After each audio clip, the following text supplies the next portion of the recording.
High বন্ধুরা, সবাই কেমন আছো? আজকের আমি একটা ছোট্ট একদম 2 মিনিটের একটা রেসিপি নিয়ে এসেছি। এখানে দিচ্ছি বেশ কিছুটা সর্ষের তেল, কড়াই বসিয়ে দিয়েছি, দিয়ে দিলাম 1/2 চামচ গোটা জিরে, দুটো কাঁচা লঙ্কা। আজকের আমি একটা আলু রেসিপি করব। আজকে হচ্ছে বিপাত্তারুণীর বার, তো আজকের উপোস, আর তারপর নিরামিষ খেতে হবে।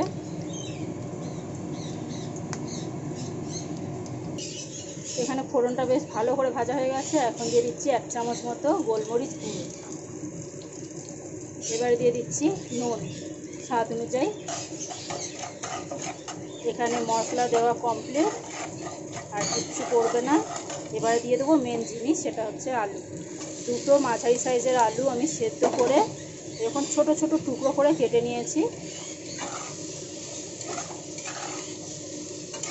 এটা হচ্ছে গোলমরিচ আলু, একদম শুকনো ড্রাই। লুচি পরোটা দিয়ে খেতে পারেন। আমি আজকে লুচি খাবো, আজকে আঠার লুচি বানাবো আঠা দিয়ে, তো তার সাথে এই রেসিপিটাই থাকবে।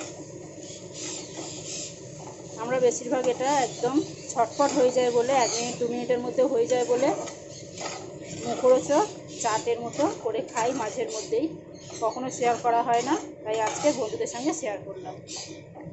এখানে আমি আর কিচ্ছু দেবো না। কেউ চাইলে 2 দানা চিনি দিতে পারেন, কিন্তু আমি এখানে একদমই চিনি ব্যবহার করব না।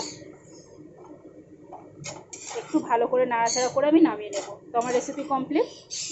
তো টাটা বন্ধুরা।